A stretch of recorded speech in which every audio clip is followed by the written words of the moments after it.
When most people think of the internet, they think of a magical cloud that lets you access your favorite websites, shop online, and view a seemingly endless stream of cat pictures. But there isn't any magic involved. There's no mysterious entity that grants us a cat picture on demand. The internet is just an interconnection of computers around the world, like a giant spider web that brings all of us together. We call the interconnection of computers a network. Computers in a network can talk to each other and send data to one another. You can create a simple network with just 2 computers. In fact, you might already have your own network at home, connecting all of your home devices.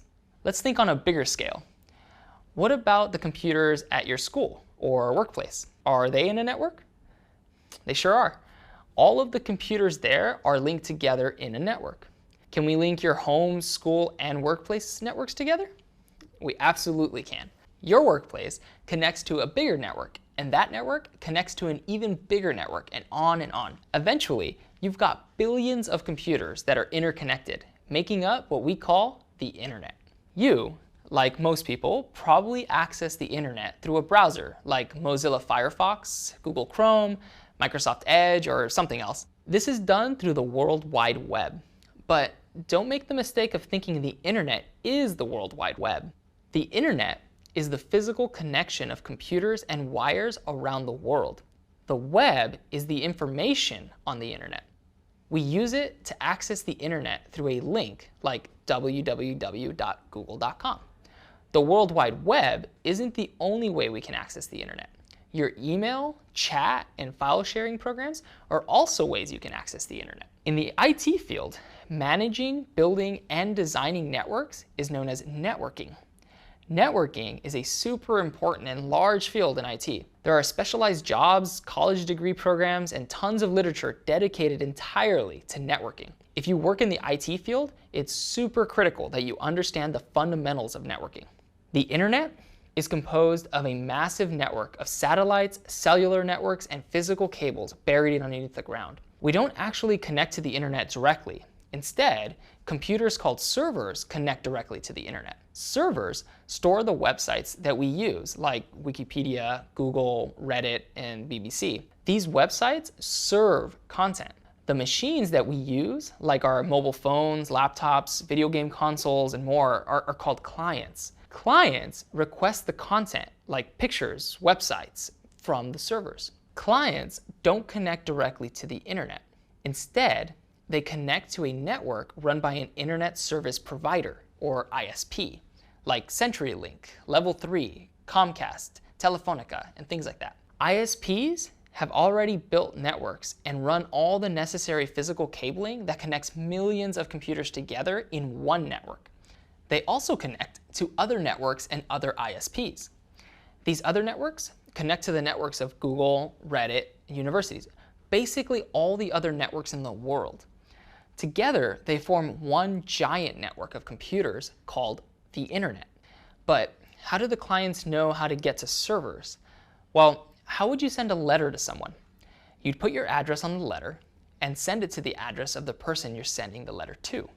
Computers have addresses, just like houses. Computers on a network have an identifier called an IP address. An IP address is composed of digits and numbers, like 100.1.4.3.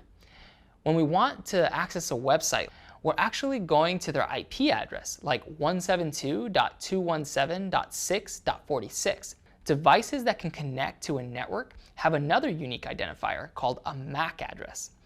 MAC addresses are generally permanent and hard-coded onto a device. A sample MAC address can be something like this. When you send or receive data through a network, you need to have both an IP and a MAC address. You might be wondering why we need to have 2 different numbers to identify something. That's a good question. Think again of the letter analogy we used before. An IP address is your house address, while the MAC address is the name of the recipient of the letter. You want to make sure your letter gets to the right location and to the right person. A more simplified example of the letter delivery would go like this. I'm in New York City, and I got a letter that I want to send to a friend, May.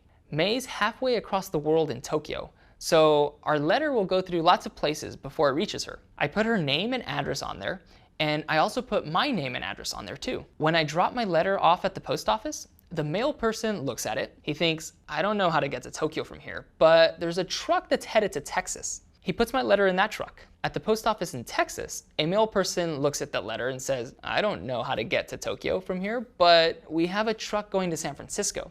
She puts my letter in that truck.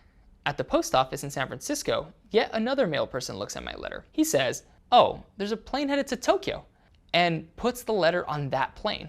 When it finally reaches Tokyo, the postman there says, oh, I know where May lives, and delivers the letter to her. Obviously, there are many more nuances to mail delivery than what I described, but this process is similar to how information gets routed across the internet. One thing to call out is that data that's sent through a network is sent through packets. They're little bits of data, and you guessed it, ones and zeros. It doesn't matter if it's pictures, email, music, or text. When we move data through the network, we break them down into packets. When a packet gets to its destination, it will rearrange itself back in order. Think of a packet like a letter.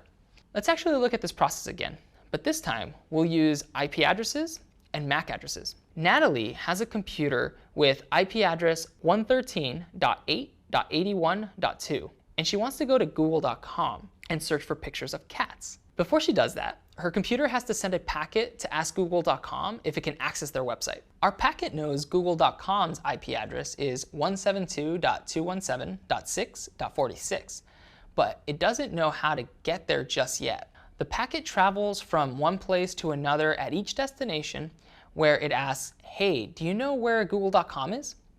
Eventually, it'll be routed to another destination that can get the packet closer and closer to google.com.